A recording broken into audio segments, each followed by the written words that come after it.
Welcome to Go Talk TV, bro. How have you been, man? Man, I've been cooling, bro. Okay, man. So, introduce yourself, man. Who do we have on the couch with us today, bro? So, who you got right now is Mac the Riddla. Okay. Real name Matthew Harris. Born and raised New Rose, LA. Some may know where that's you from New Rose? Okay, Yeah. okay. All right. That's Across the river. Okay. You know. Not go past Punkapee, not Punkapee. Well, somewhere in Punkapee. Mm-hmm. Like by in that area, going past Port Allen. All right. So, man, I want to know, we're going to take it all the way back, man. I want to know what it was like for you growing up in New Rose in the early 2000s, man. So, in your household, did you grow up with a mom, dad, grandma? Who raised you, bro? All right, so what that is, like typical shit, like mom and my dad ain't together. So I got a lot of siblings though. With my dad, I got seven siblings. Shit. Okay. Well, actually, yeah, 7 siblings. Right. And then my mom, I got 1. Okay. That's not for my dad. All right. So with my dad kids, I'm like the middle child. All so right. It's 3. He got 3 with one woman, and he has 3 with another woman. And with my mom, I just had 1 sister with her. So how I was in New Rose, my dad's people is from New Rose and stuff. So I was mostly with them. Now, being that my dad and my mom wasn't together, you know, I flip-flop from house, you know what I'm saying? Like, I stayed with my dad for about 5 years, or I stayed with my mom for about 2 years, and then I go back to my pop's crib. But I spent majority of my time over on that side than in Baton Rouge. Just went only till like middle school years when I came to Baton Rouge and was like really, you know, solidified down here. Okay, so you grew up with your father with the other 7 siblings. Right. And then sometimes you flip backwards and forward and you'll be with the one other sibling that was with your mom. Right. Okay.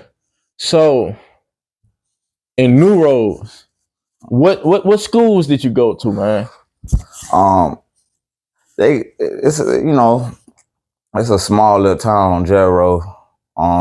So I went to Rougon, little small town. That's at first it was like elementary to middle school. Then they changed it, and it was like elementary, preschool all the way to 9th grade. And then once you went to 10th grade, you had to go to Livonia or another high school or go to Central. Okay. And like Central and I think in Punkapee and Livonia. I think all the Punkapee parish or whatever. Don't quote me on that, okay. But you know what I'm saying. Okay. Yeah. So you was in schools in New Rose all the way up to like the 10th grade? Or back and forth? Yeah, see, that's what I'm saying. Like, I just spent majority of my time, like, my whole, like, say if we was to jump up all my childhood time, you know what I'm saying? Yeah. I spent majority of my time out there, but it's back and forth between me and my mom and my dad. So some years, like, I was at one point, we was in Sherwood by La Belle. Yeah. So I went to La Belle Elementary for like 2 years. So it was like 1st grade, 2nd grade. Okay. Then I went back up there. In New Rose. Then I came back with my mom and I went to Greenville. And that was, I think, 4th grade. And then when I went to 5th grade, I went back out there to New Rose. And that's when I continued to my 7th grade year. And my 7th grade year, I came back out here and I went to Kenilworth. Okay. So there's a lot of flipping. Yeah, so, okay, my question by that, okay. So why were you doing so much jumping around? Like, why didn't you just just like, okay, I'm gonna spend this whole time with Pop, so I'm gonna spend this whole time with Mom. You feel what I'm saying? Why were you backwards and forth like that? Like, to be honest with you, dog, Uh, as a male and as a child, like how the system play it is most likely you go with your mama anyway. You know what I'm saying? Like, even if they go to court and they do all that, like it's looked at for the child to go with the mom more than it's be like go with your dad. So my mom had me, you know what I'm saying? And then there was a situation where my dad thought I wasn't his. So, and that kind of rubbed my mama off in a bad way. So, what age were you? I know you probably don't remember that, but what age were you? I remember. Oh, you okay? Okay, my bad. Nah. I remember because I had to go to the I remember going to the court and getting blood tested. All right, yeah, okay. So, man, I remember that situation and shit. I mean, at that point, I couldn't comprehend what was going on. Don't get me wrong, but now that I'm older and and him talking to them and comparing notes, that's what I deduced. But answering that question, like I said, something when I lived with my mama, yeah, she couldn't. It was a certain point where she couldn't handle me, so she'll be like, call my dad. So then my dad come get me. But then since I had that disconnect with my dad, it was always like, me and him was at odds. So then I go back to my mom's because me and him at odds. So at the end of the day, the harmony was fucked up. So it was like, it was never really I was never really gonna be satisfied because I didn't have the whole home. You know what I'm saying? Okay. So when you said you was a lot to handle for your mom, were you like acting out as a child, or? Nah, I was a pretty good kid, but it's just my mom. She worked 2 jobs and shit. Okay. So I mean, being that I'm a boy, I'm gonna want to go. You gonna get into some shit. Yeah, you know what I'm saying. I'm gonna go adventure and shit. You know what I'm saying. She ain't work and ain't nobody at the house and shit like that. And then the places that we live, sometimes like we lived in Garden Lane. It was like one situation where it was like I just got off the bus and it was a little homie I had that lived right across in the apartment. His name was Jay. I think his name was Josh. His real name was Josh. But his name was Jay. Got into it. He had went to jail one time. He had got into it with some niggas. I think that's the story. And then nigga had got out. Yeah. And caught him. And they got in a little shootout, you know what I'm saying? They had caught Jay in the back of the head, And I had just got off the bus and his brother, he was in the whole little debacle and he had got shot in his hand. And he was just screaming out his brother because they got separated. So he was screaming out his brother's name and shit. And I was like, damn. And this was at the same time? Yeah, this when I was in Gardell. So, and this was me getting off the bus, you know what I'm saying? I'm like, what the fuck going on? You know what I'm saying? So I'm like, shit. And so my mama, she locked me in the house, you know what I'm saying? Because, she knew I was going to come outside because she had to go to work. So she tried to lock me in the house. But shit, I ended up going through the fucking window. Okay. I had to go check and see what was going on and shit, But it's just that type of shit that I'm saying, like. So she on or no? What age were you when that was happening? I was going to McKinley, so okay. That was like that had to be like ninth grade, 10th grade. So I had to be at least like 16. Okay. So could you describe your mental space at that time? Like being around that type of chaotic situation? Cause that's a lot to, cause some shit like that just pops off like that. It's chaotic. Your shots ring off and Right. So what was your mental at, man? With death period, the sign, like I always had like a funny relationship with that because I understood at a young age, like I'ma die. Like that's everybody gonna die. That's if anything that's a given in this world that's absolute is death. Yeah. Okay. So I understood that young. So when people died around me, it never really hit in a way like other people hit. And it could have been because I never had like close to home, like really like somebody close to me. And that was like one of the first experiences where I knew that person and it was like, man, I talked to that dude like every day, you know what I'm saying? It was like a person that showed his face all the time. So when that happened to that nigga, I was just like, damn, like it was surreal. And they're really not there no more. Like it was just spaced out. I was just spaced out about it. And I still never came to the fact like, damn, that nigga gone. I think about it and I'll be like, damn. But all I can see is his people. And that's the thing with death. Like I never see my feelings. I just see other people's feelings. And I reflected off of that, like, damn. Like how other people cared about them and shit like that. And I was like, shit. And that raw emotion right there is what, you know, kind of keep them alive too. Cause like,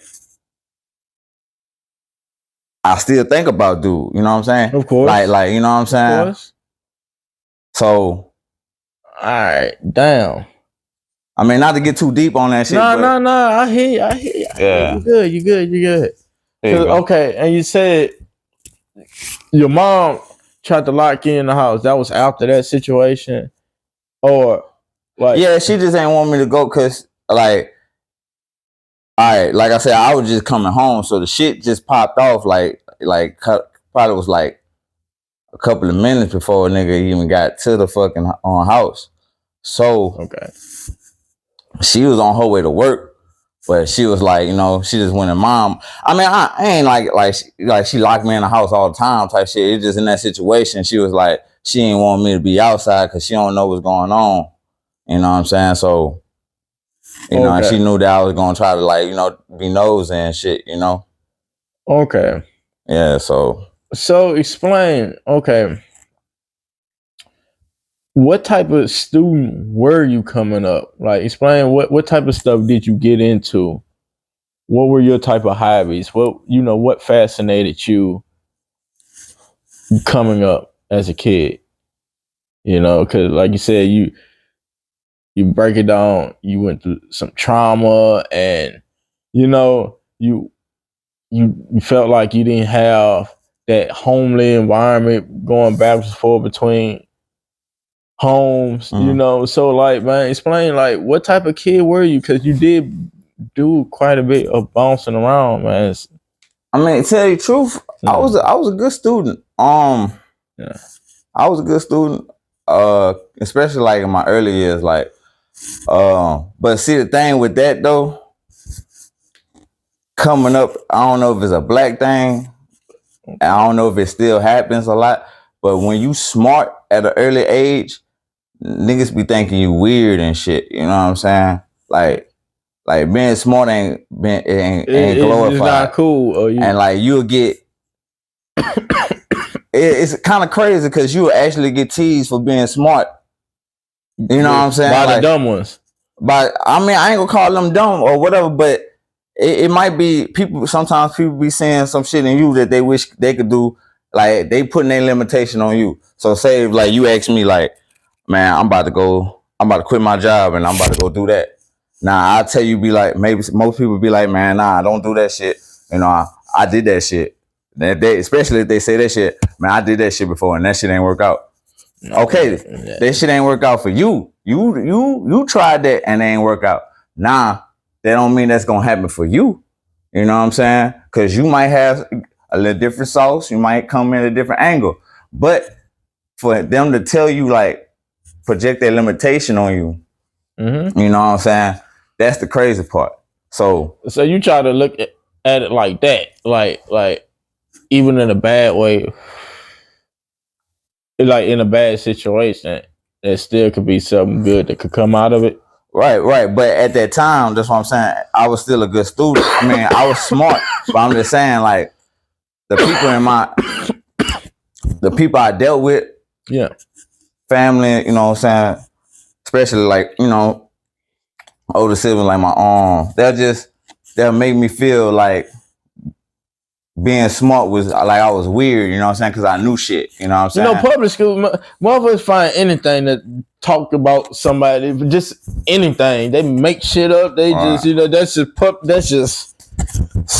I think anybody gets it, and you feel what I'm saying? Especially if they know it bothers. I'm not saying it. You let them know it bothers you, or it even bothers you, but you notice if they do some shit like that, and they know it bothers you, they keep going.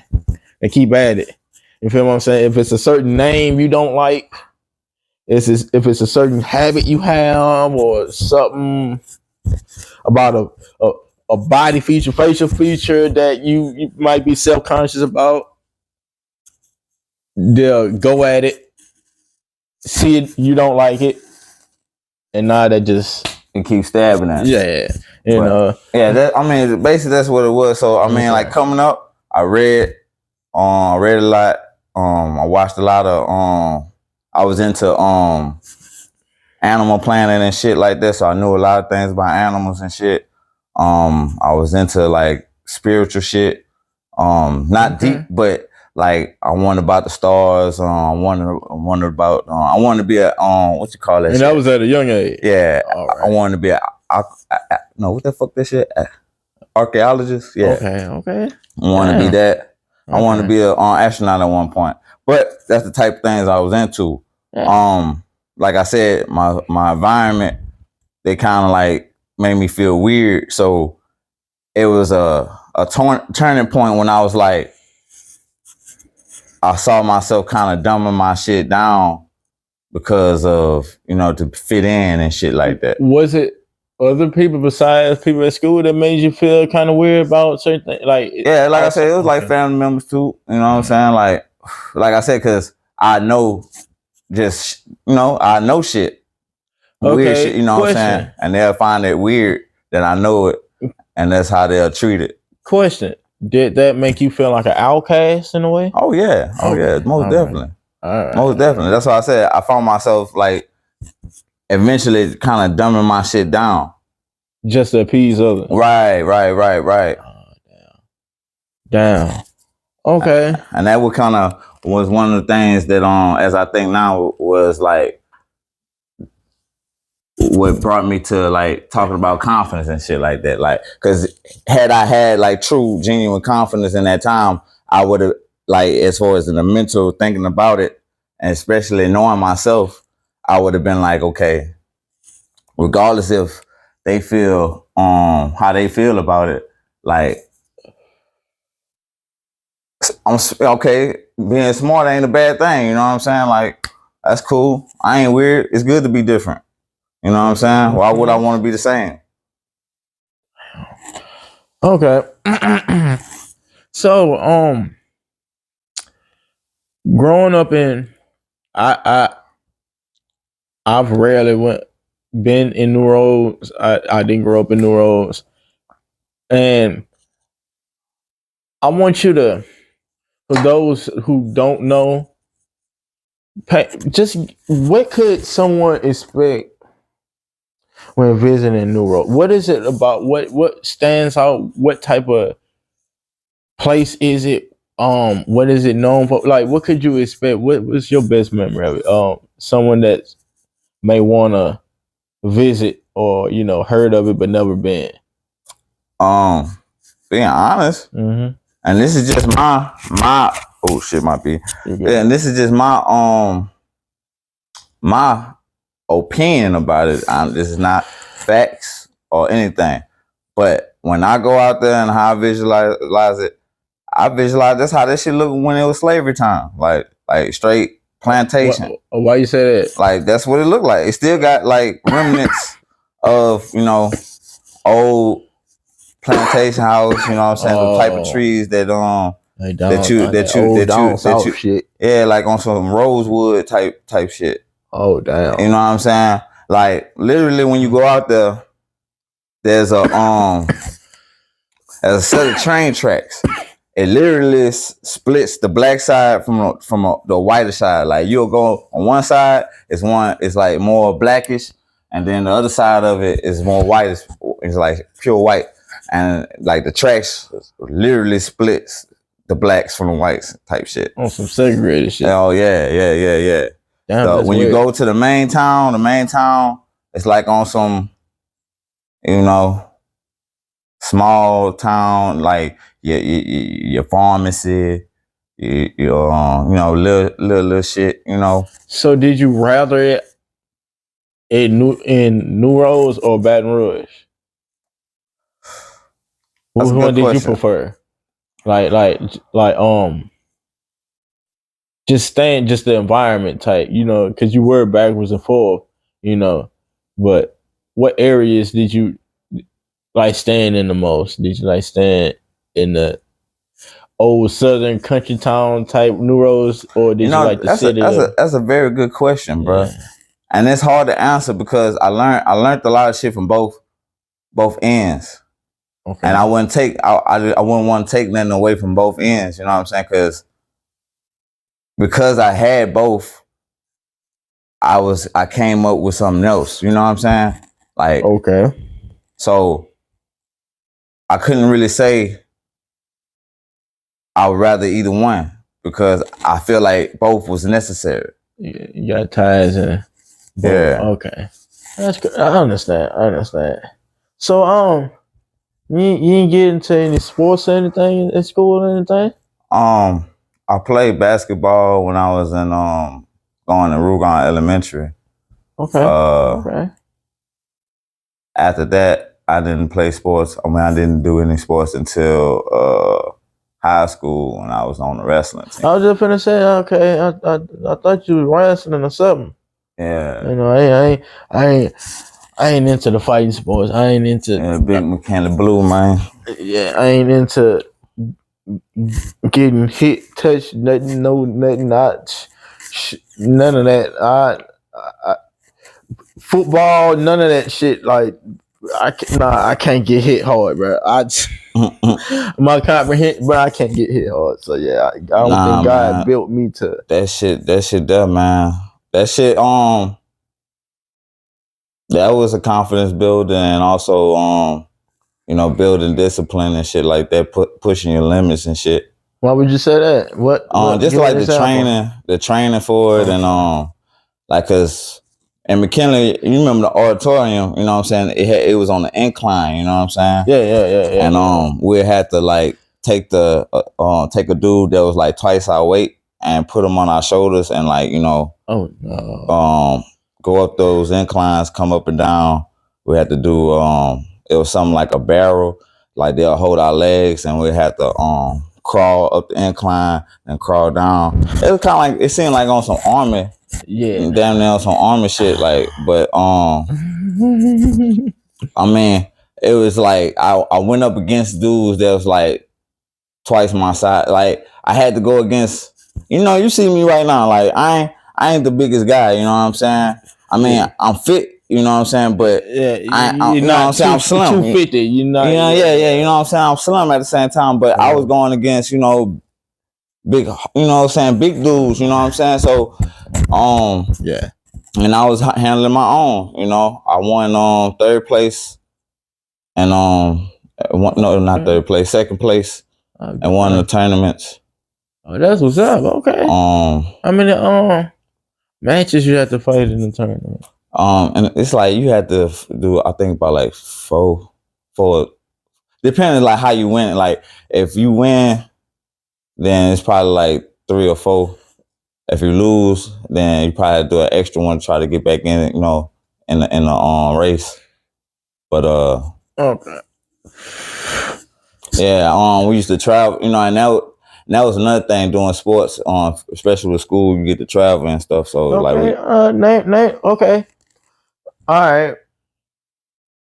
A question I like to ask people is, I'm glad you brought that up, is what places have you traveled? Because there are people who rarely travel or don't travel. There are people that haven't left out their state. There are some that don't really even leave out their city. True, You know true, what I'm true, saying? true. So, could you name some of the places you travel outside of Louisiana?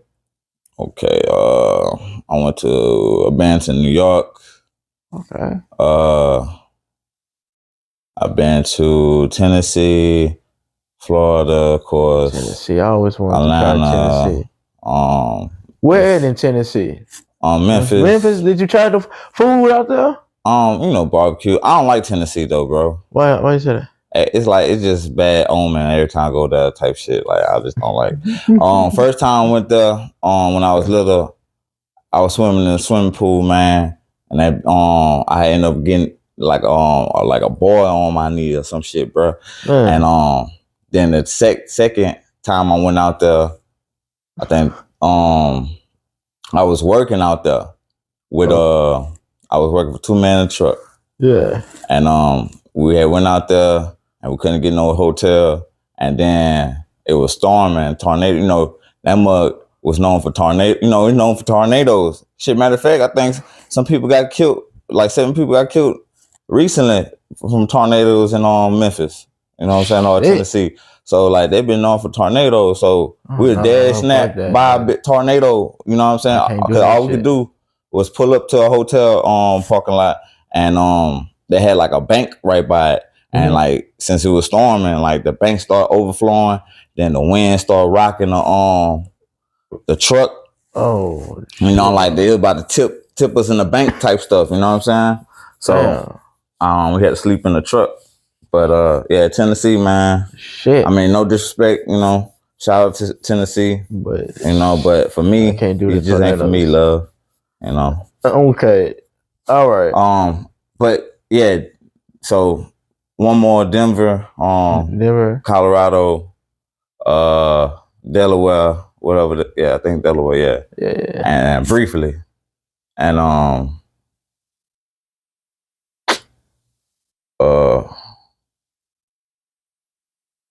New Mexico. New Mexico.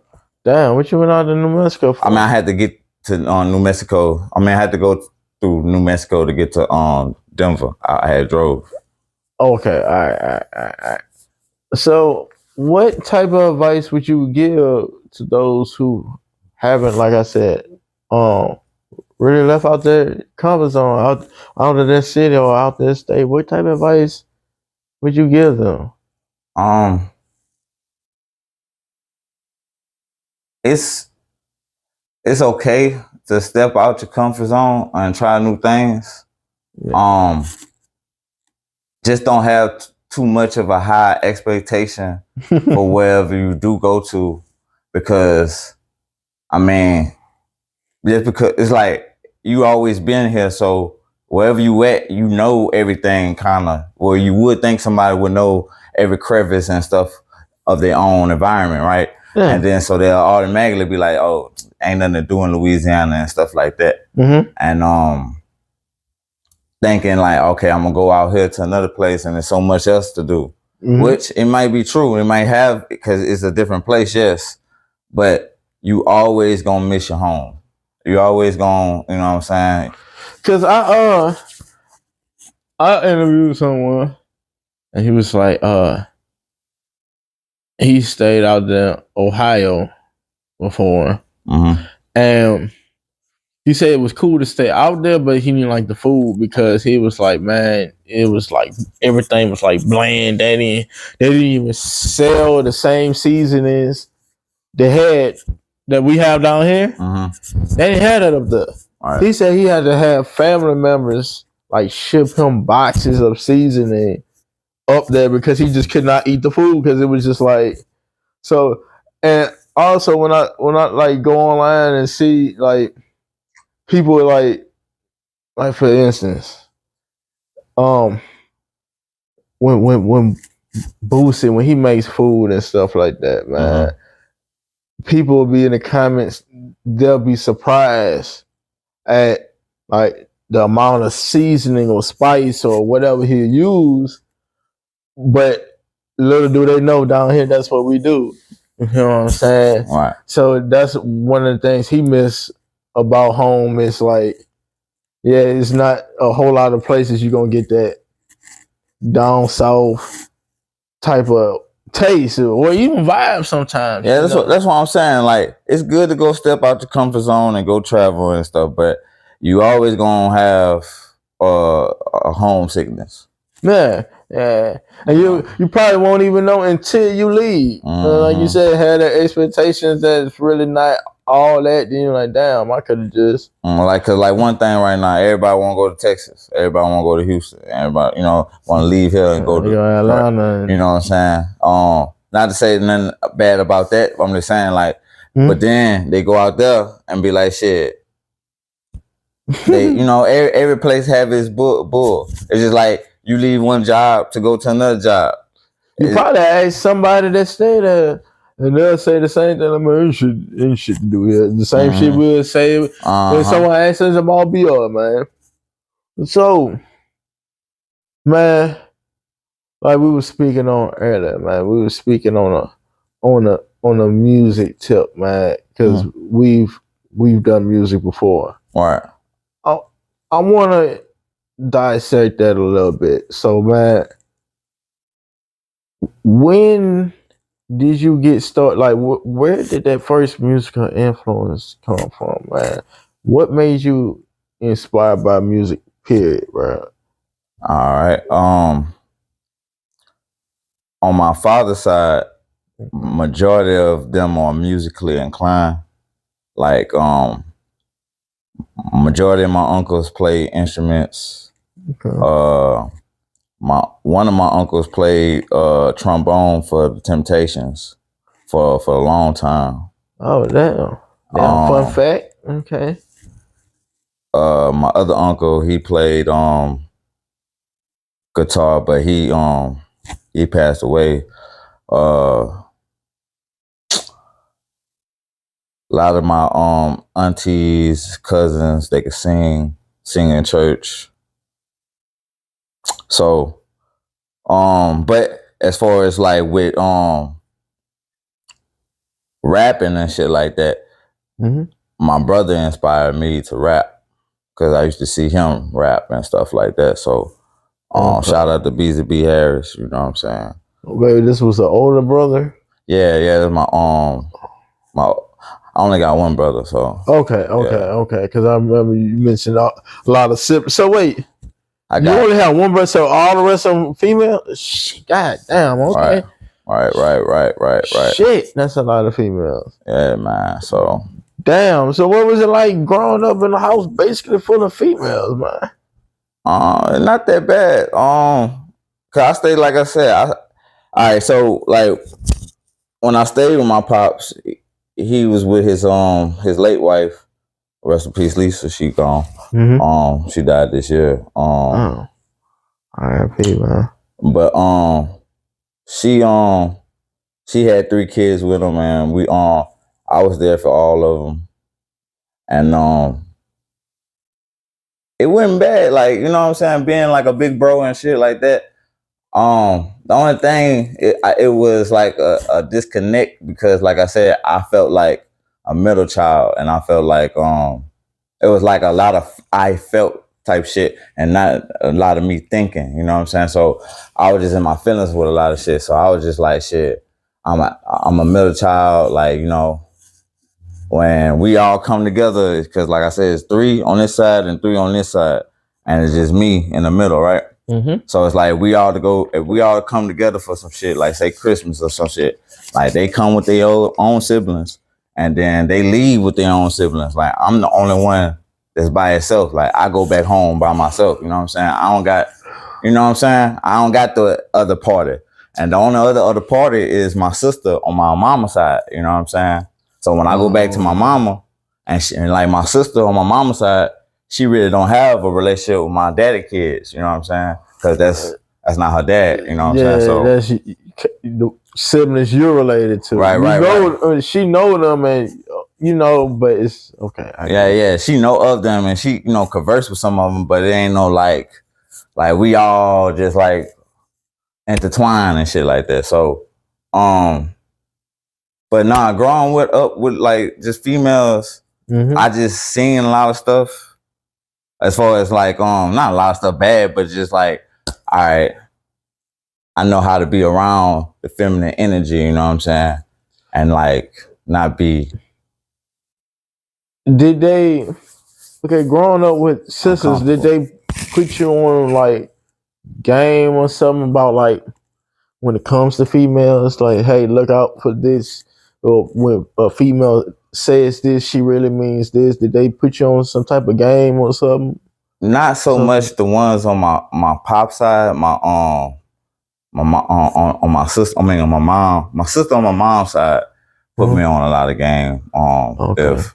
If it came to that type of stuff. And she was older than you? Mm-hmm. All right. Like, cause like it's three of them I'm older than, and then it's three that's older than me. Well, including my sister. So it's four of them that's older than me. Okay. Yeah. All right. Damn. So the ones I was living with, I was older than them. Okay. So I okay. So at that time, it wasn't like I'm big bro. You know what I'm saying? Oh, they wasn't giving you no game. Yeah. Okay. All right. I understand. So, what would you say your relationship like with your parents now, man? You still have that type of relationship with them? Oh yeah. I talk to my pops a lot. It's a now that I'm grown, I vote a lot. I say a lot of stuff that I want to say when I couldn't say now. When I couldn't say when I was little. Okay, yeah. You know what I'm saying? But I try to put it in a respectful way. You know what I'm saying? But it's like, were you not saying it because you was like, I'm young, I can't say really how I want to feel, or was it that you just didn't know how to express yourself? I'm pretty sure if I was emotionally intelligent enough at that time, I could have articulated it, a lot of stuff how I felt in a way. But honestly, I wasn't mature enough to do so at those times. Cause a lot of times I didn't understand how I felt about stuff. Cause like I said, it was a lot of me feeling. And when you caught in feelings, you don't think. You know what I'm saying? Like, feelings are raw and it's good because it's energy and it's all energy. But thinking is the machine. You know what I'm saying? So you got your car, but what's a car without gas? Oh, wow. You know what I'm saying? So that's your vehicle. So when you think, you get to turn that energy and transmute it into outlets that's beneficial for you instead of just having just raw energy. That's how you create or just bomb. Like, okay, if I just turn up your power outlet and without something for the power to route to, then it's just gonna blow up, right? You know what I'm saying? It needs a vehicle. So okay, you got to think. So I wasn't doing a lot of thinking. I was just doing a lot of feeling. Oh. Okay. So, like I said, with the music, man, you was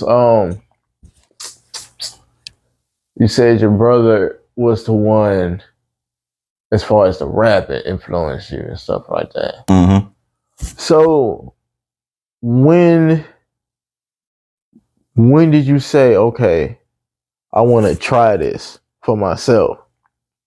I'm gonna try to do music on my own, whether it be like writing rhymes in a tablet, or even just your first time recording. Man, all right. So my first rap I wrote in a room, and I think it was like my brother was in a room with me, and I had to start rapping and shit, and he was like, yeah, they go hard. You know what I'm saying? He gave me a little inspiration. I don't think he really was like tuning into it, but you know, it went together enough to rhyme and stuff. So, you know, all right, good job. You know, it's just like a child when you show him a little picture, he drew drew a little picture like, oh, you know what I'm saying? You just gonna tell them like, oh yeah, man, good job, man. Yeah. We're gonna put that on the refrigerator, man. Okay. You know, type shit. Yeah. But so, you know, they gave me a little spark. So I just started listening to like, you know, beats and stuff like that. And I started just kind of like jotting stuff in the notebook. But you know, I don't know if you went through that phase when you started doing music, but it's like you'll do it undercover. Like you don't like, you know, you don't want to show no light to it. Like, you know. I mean, I feel like yeah. Like somebody sell your notebook, I like kind of go hurt me and like kind of take that. Yeah, you know, like hold up, man. Like, you know what I'm saying? Cause with doing music, you gotta put it out there. Yeah, you gotta put it out there. You know what I'm saying? So you're vulnerable. Like that's yeah, you most definitely vulnerable. Even now. But yeah, my bad. But that's what I'm saying. Like that's how I was in that first stage of writing music and stuff like that. So So I did that at a low level, like as far as that, but I didn't do it too long. I was just doing it because, like I said, at that time I was like around my brother a lot, and that was just like, you know, that male influence. You know what I'm saying? Me looking up to my little brother. I mean, not my little brother, my big brother. Energy type shit. So I was starting that. So whenever I wasn't around him and I was on by myself, I mainly did like writing. I wrote a lot. Like I wrote I guess speeches, I guess, in a way. But it was just like one time I couldn't sleep at night. And this is like around 5th grade. So I had to be about how old you would be? 12, 11? So yeah, so I couldn't sleep at night. So I just started jotting down like what I thought about what the meaning of life was, you know what I'm saying? And I just wrote that shit down, and I ended up having like a whole full page of that shit. And my dad, he got up in the morning to go to work, so it was like around 5 o'clock. So I ended up catching him on his way to work, like, man, check this out, read this out, you know what I'm saying? He had read that shit. He was like, shit, you know. And it made a lot of sense. And then he was like, man, you know what I'm saying? What you think about this type of shit? You know what I'm saying? Like, he just gave me that look like, man, what type of shit you on? You know what I'm saying? Not in a bad way, but like, how old were you? Like I said, you said like 11, 10. 11, 10, 5th grade. Yeah. Okay, my bad, man. If I'm not mistaken, that's how old a nigga would be. All right. So you started on, you know, writing. So everyone has a different way of starting off and recording. Some people go to the studio. Some have the home studio. Some people I've seen play a beat out loud and record that over an MP3 player, or you know, it's different stages for different ages. However, you know, so when did you start recording yourself? What was that process like? Because like recording yourself and hearing yourself like for the first time, that's some trippy shit. I mean, recording myself like, all right, now like just recording myself, I used to record myself all the time as far as like on my phone. You know what I'm saying? You know, just to hear how you sound on the beat. You know what I'm saying? Of course. Like that's just like doing training, you know what I'm saying? Like that's just part of the training of it. Like, and that was still around the same age you was doing that? Like so at that time when so fast forward, okay. I'm just gonna give you the whole let me see. In less words, I'm gonna try to give you my whole musical. Break that shit on I'm down. I'm gonna break down the whole musical. Break that shit on down, man. That's your man. We got I'm gonna break that whole musical you know? history down. So look, all right. So I dibbled that. I had that inspiration with the rap from my brother. Then when I was by myself, I started writing. But from then, I had after when I got in middle school, at the end of middle school, I think what was it? So it'd be like what, 8th grade? 8th grade would be the end of middle school, right? Yeah, and then 9th grade you go. So all right, so we was in strings. So I started playing instruments. So I started playing the classical bass, upright bass.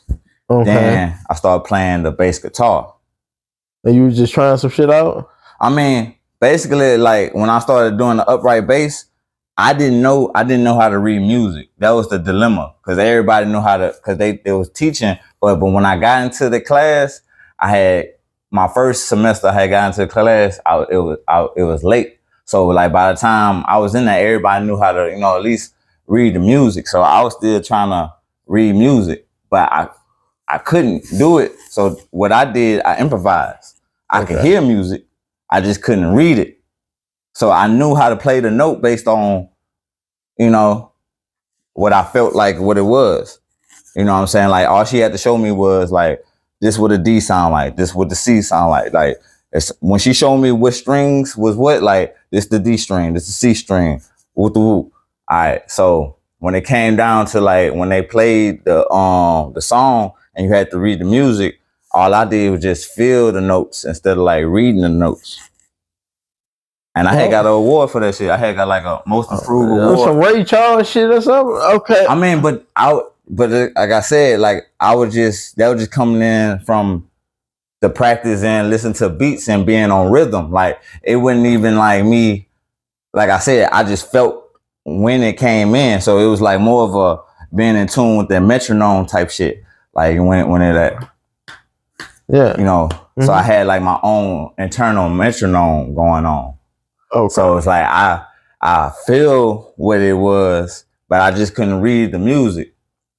Okay. So I played I played that whole season well without any problems. Like, but I still, at the end of the day, I still couldn't read music. But it was good enough for them to want me to go to McKinley because at that time it was kind of hard to get into McKinley if you wouldn't naturally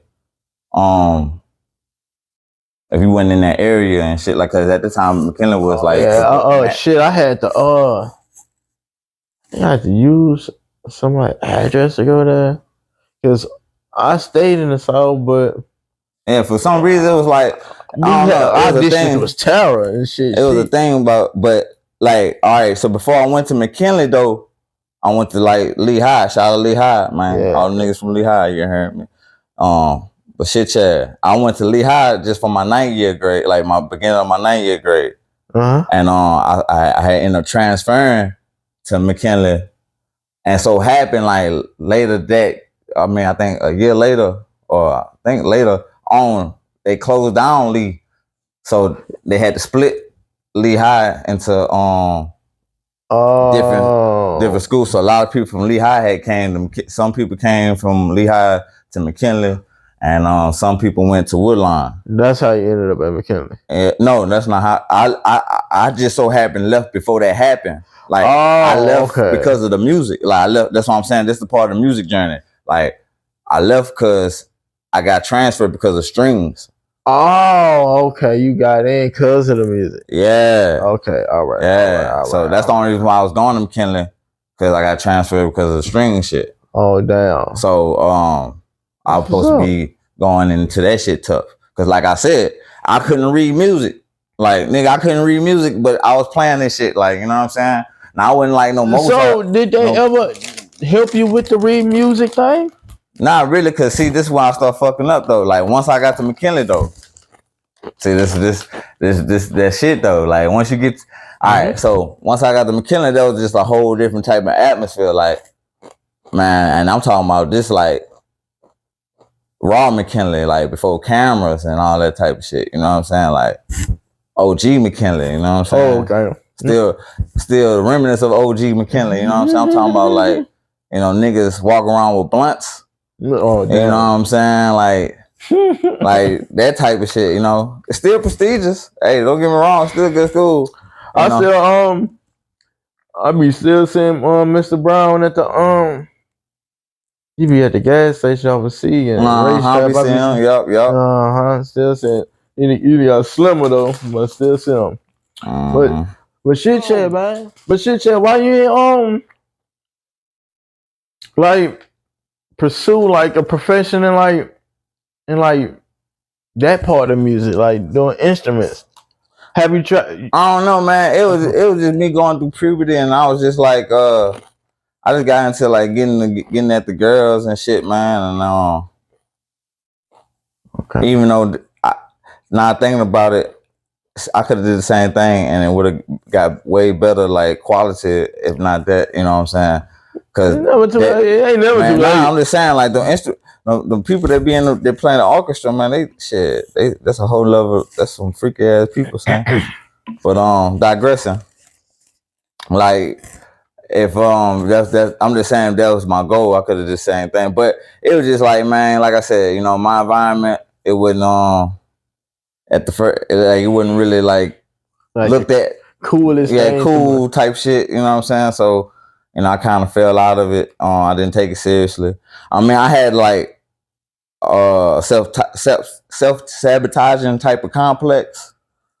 You know, same thing with the wrestling, same thing with, you know, the basketball, same thing probably with the rapping shit. Like, even now, like but I'm more smarter at it now. But I find myself struggling with like with my own podcast and stuff, like keeping that same motivation and believing. But I believe what you struggle with the most is what you should teach. You know what I'm saying? Okay. So to be relatable.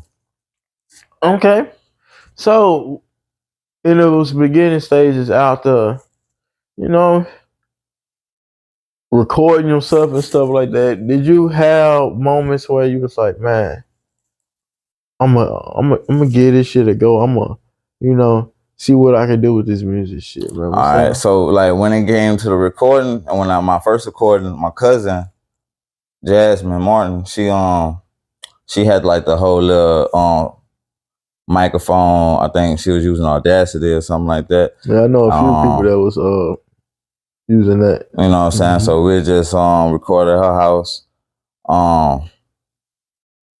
So I had recorded some shit. I had recorded like a little mixtape. And how old were you when you doing that?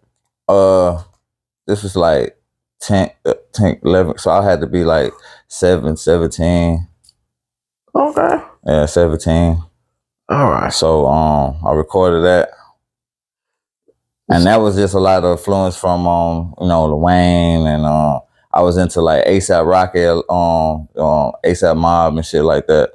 So it was like a lot of that type of sounds and shit like that. So so when you first started recording, because you know there's a when you're recording that, it's a type of skill to that, understand on beat and stuff like that, and the cadence and having the flow, and that takes time and development. So what was it like for you when you first started recording? Did you write? Did you freestyle? Did you mess up a lot, or were you a natural with it? I had experienced all phases of that, like feeling like that.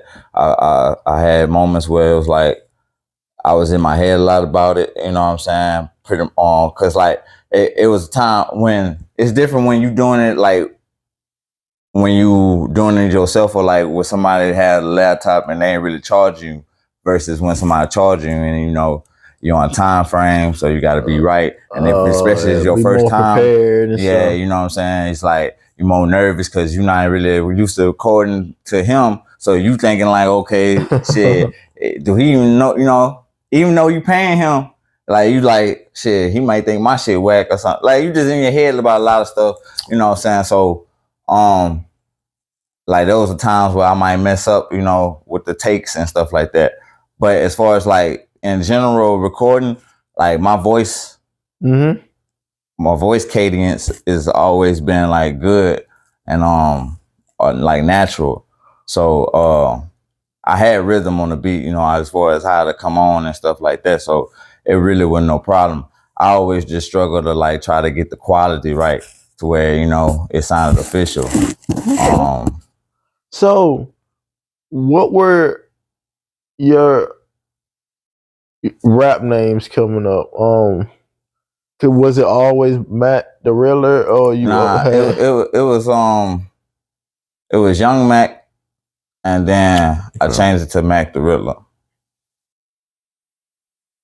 And then it was just a simple switch because it was the phase of all the littles and youngs and shit like that. So I just like explain that name, Mac the Riddler. What made you come up with that? Like, I mean, it ain't really deep. I really just like played with the words Jack the Ripper, and I just like Mac the Riddler.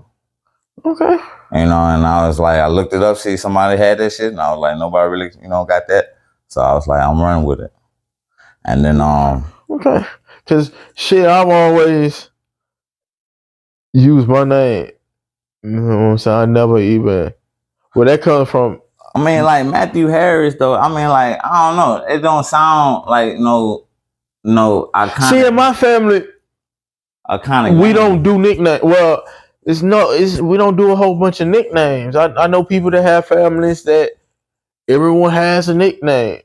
We just call each other by our names. I mean, so I never really thought my nickname wasn't what you call it. My nickname was just Mac. I just changed it to Mac. Yeah, but I feel you, you know. But you know, like when people called me for short, all they did was just say Mac. They didn't say like But see, look, like, all right, for one, like I said, we have nicknames and all that. We all just said our first names, and then look at my first name. It's 4 letters. How you going? Cold. You know, I got that first name, 4 letters. There's no really nickname in that either. So it's like it never was a question of what I was gonna call myself. I just used my name. I just went off that. So you know, so with you said you started off. Matter of fact, explain your style. You know, when somebody wants to listen to you and hear you for the first time, what could they expect? Explain your style, man. It was like on some conscious rap. Like I said, at the time when I started off, it was I was influenced by Wayne a lot. So you could find my first takes of music like more metaphorical speaking and stuff like that. Then I got into like Kevin Gates, so you know, it was like same thing but more, you know, putting some like a little street flavor into it. And but I never like really did no gun, like too many gun bars and nothing like that, or like, you know what I'm saying, gangster facade and nothing like that. Like, I ain't gonna cap, boy, from the beginning, boy, I talk my shit, boy. But yeah, it's just, you know, but I'm saying, you just got different styles of music though. I mean, ain't nothing wrong with that. I'm just saying. Dog, boy, when I go back and listen to some of that shit, bro, I'd be like, boy, who the fuck I thought I was, boy? No, I ain't gonna lie. When I first started, I was just into just like this drug dealer phase. I was just had to be like this, like I'm just this Tony Montana motherfucker. Boy, yeah. When I listened to that shit, I was like, yeah, boy, you tripping. But my bad. No, you good, good. Yeah, but shit, yeah. But like, yeah, I went on. It was just like lyrical rap on. Like I said, the street flavor a little bit. So like, yeah. Like, but like the people I was influenced by was like Lil Wayne, Kevin Gates, Schoolboy Q. I got, I was having, in one period of time, I was having the ASAP Rocky and shit. So I got like a little musical influence from them. And it kind of molded into like this unorthodox type of flow that I was still trying to figure out my own sound. Okay. You know, so... Yeah, I liked it. I mean, the whole experience, it was good. I mean, whether or not if I did something with it or not, like, I'm glad I did it, you know what I'm saying? Because a lot of stuff came from it other than what I expected from it. So would you say you found your sound early, or did it take your time? I don't know. I still feel like I didn't really find my sound. Okay, I can respect that. I can respect that. So I want to ask you right quick. This is another question I like to ask people that come through, man. In no particular order. Number one doesn't mean your top. Number five doesn't mean you know the lowest. But I want to know your top five Louisiana artists. Your top five Louisiana artists, man.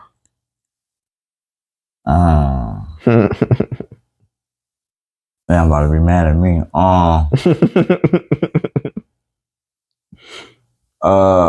As far as for what I would listen to, Webby. Okay. I fuck with Webby. I fuck with earlier Gates, like Gates. You don't fuck with the new Gates? I just don't. I mean, it's a quiet phases of Gates though. Yeah, it's more than like in this point in his life, I ain't mad at what he doing and nothing like that. And like it just, it just ain't attracting me as far as a listener. It just, I mean, it ain't bad. It just, as far as how I was listening to him then, I just found myself not listening to him as much. So, but since the question is who I had to pick, and since I put Gates in there. What's the dude name?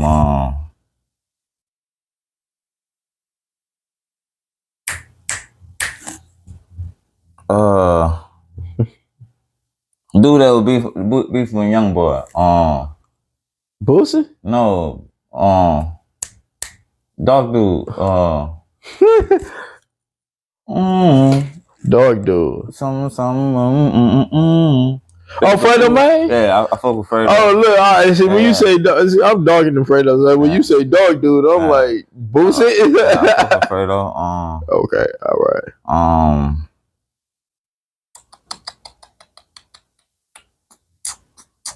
right. Wayne, of course.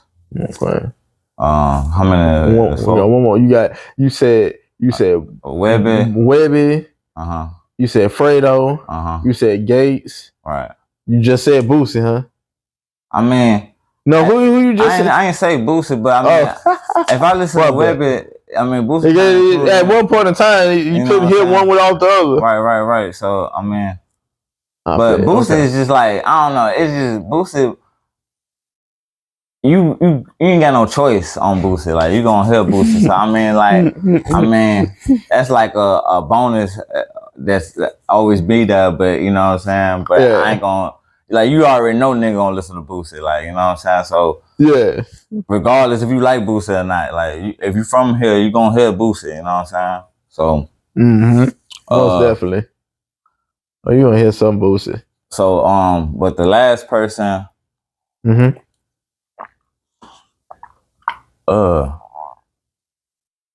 Cool.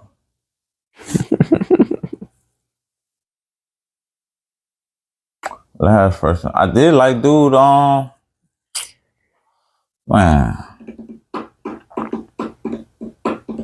Cause I don't really like Young Boy shit. I was gonna ask you why you pick Young Boy. Got main music, TC, shit. Shit. I don't know. Do you want to say Master P, Birdman, Soldier Slim, C Murder? Shit, goddamn. Shit. I don't know, man. And Brandon Spears from Louisiana. Shit. Yeah, but I went to the top five. Oh shit. I mean, I just had to leave it at that. I guess Boosie just that you know. Just undeniable. You know what I'm saying? You don't slide them in the five, man. Right. Ain't nobody gonna blame me for putting them in there. Okay. I just thought it would be a typical thing. Like, you gotta. Man, look, everybody, bro. When I ask people that question, Boosie, I hear Boosie, I hear Webby. Some people say YB, but the answers that surprised me, one person said Silk the Shocker. Mhm. Another person said Juvenile. But everybody usually puts the Boosie Weber Gates type, but because they done did that thing. So okay, speaking of that, all these names we just mentioned, I want your opinion on this.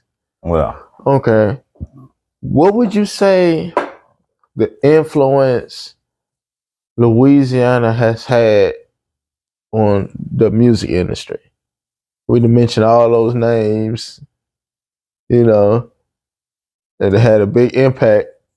I mean, Louisiana period, like the South period had a lot of influence impact in it. It's like I know New York and what I'm saying, the North side of it, like they say it originated from there. But what really took it off to a different level was when they got that, like you say, like we were talking about the food. When it's one thing to to cook, cook a little dish, but it's another thing to add a flavor to it. Like then we add that layer of flavor. We don't, like when we season ribs and stuff, it's just a layer of that shit. When you season and fry your fish, it's a layer of that shit. See, you go other places, they might sprinkle that shit. Yeah, like all that shit. Had a form. It basically, like they had a formula. The formula for it floated down, and we got a hold of it, and we Popeyes the fuck out that bitch. You know what I'm saying? Like that bitch really kicking on.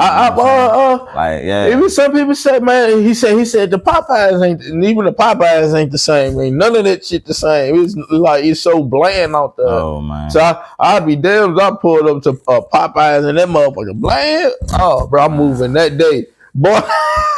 But yeah, though, bro. Nah, we had a lot of influence on the game, as far as the music. Even like when I post these clips and shit like that, man, other people from all over, they're just intrigued with how we even speak, like how we don't even know we speaking. Yeah, we just normal with the main bro and the shit chair and feel when I'm saying all that shit, man. But yeah, like when I went to New York, like they were just like, man, like you'll be surprised, like when you go outside, like, and you tell them you from Baton Rouge. Yeah, and you talk, and like they like that, you know what I'm saying? Like, and you don't know your accent. You don't even know you're doing that like that. Yeah, that's the dope part about this shit. Nah, the only thing I don't like how they portray us, like everybody got that like Creole, even though even though that shit smooth though, I mean that shit is smooth. But that's a certain part. Yeah, like, that's in certain parts we all don't talk like that. I wish I could, talk on some Cajun, French, Shit, no, I wouldn't even know where to begin. I could really, spit some shit down, but nah, man, we all don't talk like that. So, but I do know that we do have our little slang and our little flavor. So anywhere we go, we gonna bring flavor. That's just us. If we go on a vacation, and you got some people from Baton Rouge or Louisiana, you gonna have some flavor on that boat. You gonna have some, you know what I'm saying? If they in somewhere, you in a place where you just don't see people, but you got them niggas in there, yeah, it's about to turn up. You know what I'm saying? So that's just what type of people we are. We ain't like party people where we just high energy, you know what I'm saying? Period. Like, and then you gotta think about the sports. Everyone know about LSU, man. It's a lot. Even the athletes, the talent, just the pure brilliance that just came from like down south. Period, man.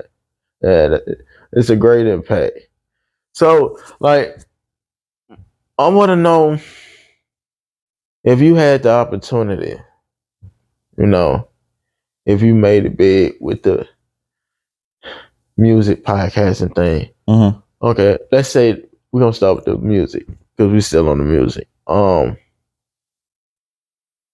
What would be those top artists you would want to collaborate with? And they don't all have to be rappers. Because like as we are artists, sometimes when we when we make when we make our songs, whether it's finished or has an open verse, sometimes we're like, man, I can hear such and such on this. So you know what I'm saying?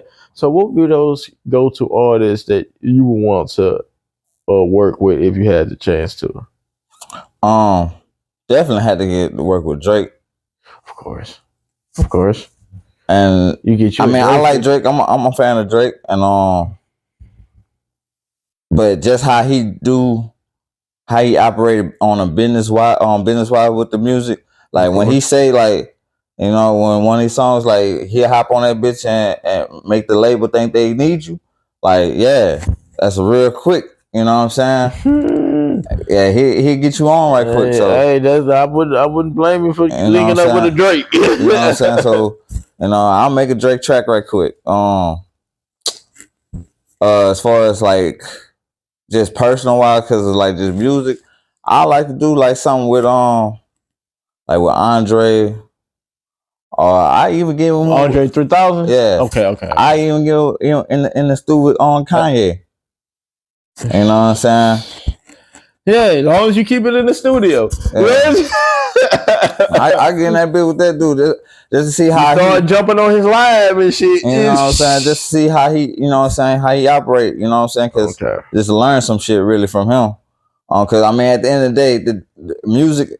I mean, regardless of his views, points, and stuff like that, like music wise, you can't take that from him. You can't take that away from nobody. Like as far as skills, when we talk about skills and stuff like that, like numbers don't lie, man. Like, you know what I'm saying? The man, I was about to say something. The proof is in the pudding. Yeah, the projects he's made, they speak for themselves. The longevity, the career, just everything, it speaks for itself, you know. So I can see why you pick Kanye. Hell yeah. Anybody else? Anybody else? No. I like to see how Kendrick goes. Oh, that's dope. That's the first time I heard Kendrick pop up. Okay. You know what I'm saying? Like, I don't know how I feel about that because, like, I was like, I know he'll smash anything, like, especially, you know what I'm saying? So it'll more be like I say, more of me like learning to see, you know what I'm saying, how I wouldn't be trying to like, oh yeah, I'm about to, you know, try to do, you know, out rap him or anything. I'll try to hey, kill his ass. Hey, boy, I want the person to be like, boy, who the fuck is this thing? I ain't gonna lie. Boy, you fuck around and let me get on a Kendrick track. Hey, that's how but that's how you should come at it. But boy, I'm gonna study honest. Every syllable I say. Boy, I'm gonna make sure everything. I probably wouldn't even, you know what I'm saying? But that's gonna be the verse that get me through the door. Like how he said he wrote a 16. You know, when he was 16. They got him on the big screen, whatever lyric he said, man. Shit, boy, that shit, boy. I'm gonna take that route. But my bad, continue. No, I'm saying that's the attitude you should have, though. Come on, that boy, shit, you though. fuck around that my ass on the track. But Kendrick, it probably. But I'm just saying, I'll just probably be more on the learning experience about it. Shit, yeah. I mean, because right now my confidence. Shit, fuck around, be in the studio with him, just see the whole process in itself. Right. You know, because my whole thing with rap, I ain't really doing that to a level to where I'm just like confident to be like, yeah, I'm doing it. So you still, you know, immersed in it like it, you know what I'm saying? So you still, you know, got your grip on it. So that's how you still got that fire, and you know what I'm saying? So that's how you supposed to think though. You know what I'm saying? I was just saying, like, for me, at this point, how I'm feeling, like if I was in the studio with him now, it would just be on a learning experience, you know what I'm saying? More than me just trying to like out rap him or be on some competition type shit. Cause like I'm a fan of him, so I'll be like, shit, you know, damn.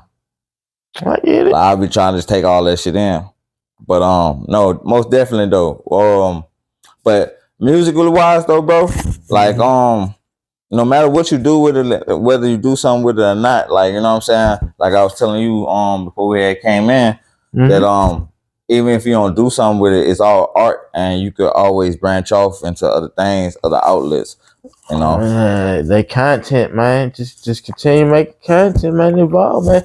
And besides, you should want to just keep your mind stuck in just one, like, cause my whole thing is, a lot of people been rapping since really elementary and middle school and young. You feel what I'm saying, man?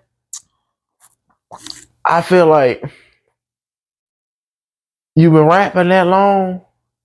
Other shit should come with it naturally at some point in time. Just don't just be stuck on rapping. Don't just wake up one day be that 40-year-old rapper that's just saying I'm just still rap and still, I'm never gonna say quit. Right. Never do your motherfucking thing. But shit, because you can monetize all this shit.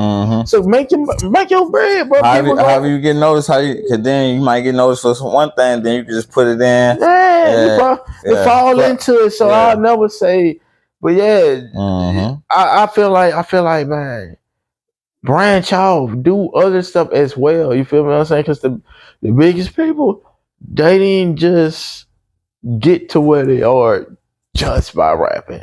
They branched off. You feel what I'm saying? Because I feel like even if you were to make it big in doing music, that should be up and down. So I'm like, man, you gotta be able to put your money and your investments and other stuff. And like, man, with this content game, bro, how people doing this shit too. But I'm like, man, people want to hear them folks talk, man. People want to hear, like, that's how Boosie stay relevant, man. Boosie ain't like just dropping those projects and songs that just have people just out they seats. Now he's still performing, set it off and wipe it out and stuff. But him being on Vlad TV, on the Breakfast Club, on all that stuff, that keep him relevant. Then he has those quotable moments and stuff like that. That shit just go crazy. You feel what I'm saying? So and it's monetized, man. So I'm like, man, I tell people all the time, bro, boy, get your shit monetized. I be trying to tell certain friends of mine how to try to get their shit monetized. You know, so some of them just not. They don't want to put that effort into, getting it to where you get monetized. I'm like, bro, if you can make some money off this shit, bro. That's what I'm planning on. Just like, I have like a short-term goal, but I want to be like a full-time YouTuber, Well, I'm gonna still work. Yeah, I still want to. I'm gonna still work and stuff like that. That's guaranteed money and shit like that, and keep a person like me humble and stuff like that. But I still want that other entity where I could get off that creative side for me. You feel what I'm saying? That's what I'm on now. You feel what I'm saying? I've always been heavy on investing in myself. You feel what I'm saying? I don't mind going broke on me. Right. Because I know where that motherfucking shit going. You might as well go broke on yourself. Exactly. So shit. Something that you believe in, bro. I don't blame you for that. Give some game, man. Like what would you say the importance of investing in yourself would be, man? Like what would you say? There's a lot of importance in investing in yourself. Cause like, don't get me wrong, I'm not gonna be like all these gurus and tell you like everybody gotta be a so-called boss. You know what I'm saying? It's all about getting to a level where you know what I'm saying, could accommodate for a lot of things that you couldn't before. It's all about leveling up. You know what I'm saying? And it's about being honest with yourself. Like if you are comfortable where you at, and you satisfied with being comfortable right there, then that's cool. Don't let nobody talk you out that. You know what I'm saying? Like some people don't want to be a corporate person. You know what I'm saying? Making six figures. Some people are comfortable being a family man. You know what I'm saying? As long as you love your life and stuff like that. Yeah. It's just you knowing yourself. As long as you know yourself and you true with what you're doing, then that's the pursuit of it. Because ain't nobody perfect, and if it's perfect, it's not worth it because ain't no more improvement. Ain't no more, you know what I'm saying? Perfect is the end all. Exactly. You know what I'm saying? So it's the imperfection that strive us to always do more. You know what I'm saying? Because we always we're not gonna always be satisfied. You know what I'm saying? It's always gonna be a hunger. It's always gonna be more money to be made. It's always gonna be another challenge to overcome. It's always gonna be a better bitch. It's always gonna be a faster car coming out. It's always gonna be another iPhone. You know what I'm saying? Like, so if you want to get caught in the race of always being in the current, then okay, cool. That's cool too. Yeah. But you know, being satisfied for what you have is also cool. Cause a lot of people ain't got what you got. See, right now, you got your own crib. You know what I'm saying? Mm-hmm. You got, you know what I'm saying? It might not be a lot to somebody else, but to you, a lot of people ain't got what you got right now. It's for me. It's you know what I'm saying? A lot of people ain't even got no roof over their head right now. You know what I'm saying? Exactly. You know what I'm saying? A lot of people on their mama couch. Shit, bro. You know what I'm saying? And been there for like 20 years. It's a step, man. You just gotta keep your mind open, keep trying to work and evolve, man. So that's all I try to do, man. So if anything, in short, just keep making that first step, bro. That's the first rule of the confidence game, man. You gotta keep making that first step, because eventually, as you keep making other steps, you're gonna realize you done took 15, and then 15 turn to 50, then 50 turn to 100. Then you know what I'm saying? By the time you didn't look back, man, you done walk about 10 miles. Hey, and keep yourself busy, keep yourself working, man. Just keep moving forward, man. Don't get caught up on what you did, and you know, just keep, you have a plan and set goals how you gonna move forward. You know what I'm saying? That's how I like to do. I like to stay busy, man. I stay busy. I don't give a damn what I did.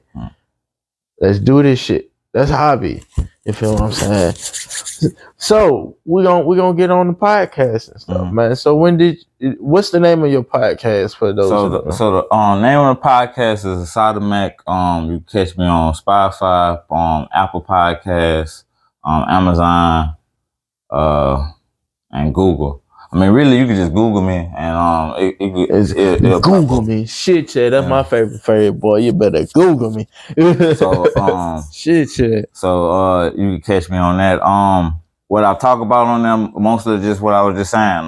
Pretty much since the premise of this interview is like mostly about unbreaking, like my whole background has always been like the struggle of like being content with myself and gaining genuine confidence and being able to project that into things that I wanted to do.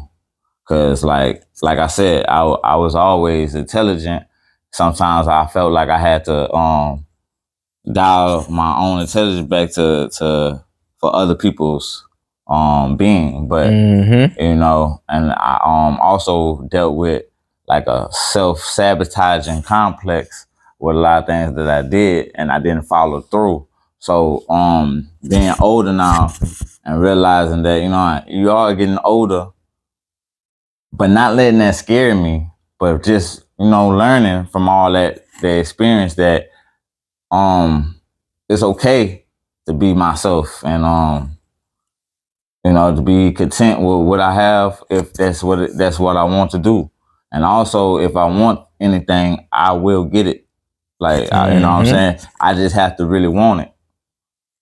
So man. That's what the podcast really is about, just motivating people, telling my stories, getting other people on the podcast, talk about certain topics like mental health. I even talk about try to get people to because if you ain't confident in your pocket, you ain't confident overall either. Like they'll affect your how you feel about yourself too. So I try to, bring people that know about financial gems, you know what I'm saying? Get them on the podcast, try to get people credit right, you know what I'm saying? Shit like that. So it's a growing process. So I've been in it for like two years now. So okay. Right. So what's been people reaction to you starting a podcast? What's been people reaction? Especially down here, like not too before like pandemic, especially. I mean, podcasts just got like kind of like a little wave especially Yeah. during the pandemic. So out here, not too many people like, you know, got. I mean, they probably do, but it's like There's not too many people document. yeah. Outside of OnlyFans and just making random, like people actually making content besides shooting videos, music videos and shit like that. There's not a lot of people doing the podcast, the interviews, the documentary type shit. No one's really doing that type of, you know. So like they just be like, oh, it's different type shit. You know what I'm saying? Oh, you know, they kind of be interested because like you don't hear that every day. Like, oh, I got a pot. You know what I'm saying? So you really don't. So you hear I rap, I shoot videos. So that's how I get some of my most of some of my followers. Like when I used to was doing not doing, but when I was riding Uber and stuff and on Lyft, I you know, had a conversation with the Lyft drivers, and you know what I'm saying, I get them because they be riding in their car all the time. So you know, what better place to plug it in? They play my, you know, podcast, listening to it. They got a rider, they listen to, you know, who that is. You know what I'm saying? Oh yeah, that's, you know, so they pass it on. So different people getting on to the podcast. So you know, I just started plugging in with that. So some of my followers are people that I had was riding Lyft. What's up? Yeah. Okay. So, all right, I met you in high school at McKinley. So that was before you were a father. Okay. So explain, how has that changed you and what have you learned from being a father? Patience. Cause you have a girl. Yeah. Okay. Patience. So that's okay. Our patience. And cause I really struggle in that area too, being patient. So, Me too. So that's teaching me that, and also getting that love, cause ain't nothing like a daughter love, you know, like you know, you got that mom love, but then you know, and you know, you got the love of a sister and stuff like that, and you got the love of a woman that you're intimate with. Whereas that daughter love is like, man, that's that one that's gonna, like, you know, like she if like you look up to you. Yeah. If you know the relationship come out right and stuff like that, because it's gonna be a challenge. But if you know what I'm saying, everything go the right way, you know, she gonna take care of you, man. Like, you know what I'm saying, she gonna make sure you straight. Yeah, like, that's the one that's gonna fight for you. That's the one that ain't gonna play just behind gonna throw you in the funeral home when you get his really, yeah. You know what I'm saying? So they gonna love that. And then that's a good thing because, man, you, like I said, a lot of us haven't grown up with a father figure in our life. You feel what I'm saying? So just by you being present in their life, because you know, that's that motherly way of parenting, and that's that fatherly way of parenting. It adds that type of stability and structure. You feel what I'm saying? So like, that's another dope thing. You feel what I'm saying? You're present and active in your daughter's life and stuff like that. You know. Yeah, trust me, I know how that is, because my dad got a lot of girls, so like they all turned out okay, you know, ish. You know, okay, ish. You know what I'm saying? So you know, I mean, it's a struggle for him, you know, trying to keep up with everybody. But I mean, I think that would be with 7 kids. You know what I'm saying? So I mean, he was present. You know. Yeah, man. So you know that did have a effect on. I think it had an effect on how the outcome of their lives, you know, for the better, because he was the. I mean, I know it couldn't be bad if he wasn't in there, you know, or it could be bad if he wasn't in there. Yeah, because I know some people that went through the foster care system and this abuse, that abuse, and all that crazy stuff. Like, so yeah, everybody got a different, you know, upbringing. So okay, so one last thing, man. One last thing. Do you have? Matter of fact, what's your message to the youth, man? Anything you want to leave the young people out there, man? What type of advice would you want to leave? You know, man.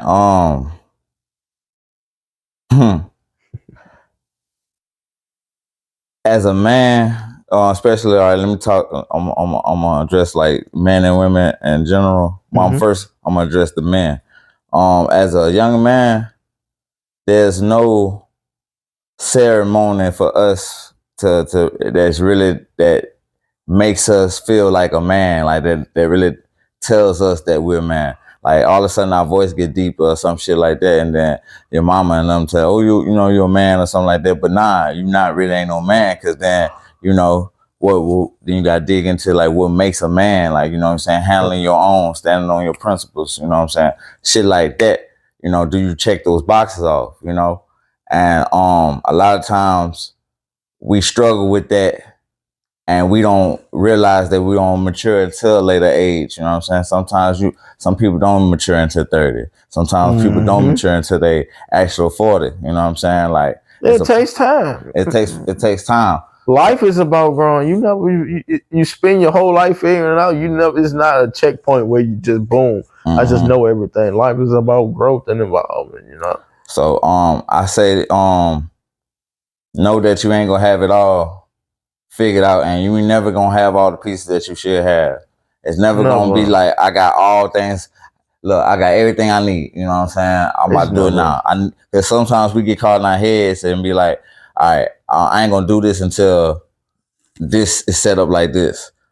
But you know, it wastes time. So just figure out what you can do over what you can't do.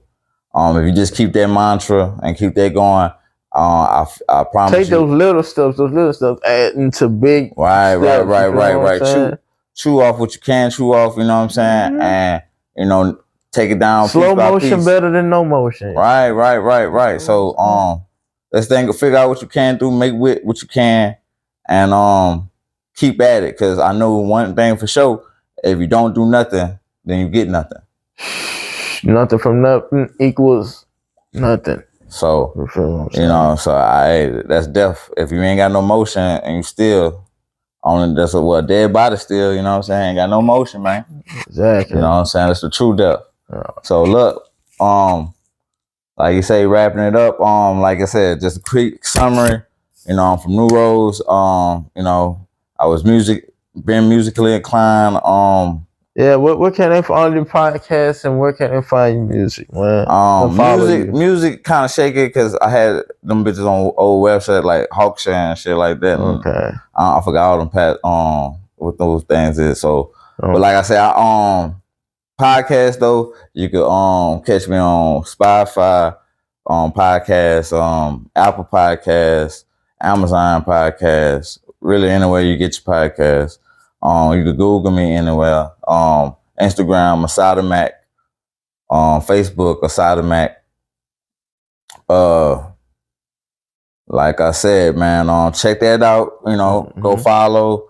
You know, tell people, you know, that if you don't like what you hear and stuff like that. But mainly, like I said, my message is like just spitting out confidence. Trying to figure out this whole thing we call life, you know, how to navigate, because it really ain't no playbook for it, you know what I'm saying? So we got to learn from our own mistakes and others' experience, and, you know what I'm saying, be a community. And, you know, you ain't by yourself, dog. Like, we all help type shit.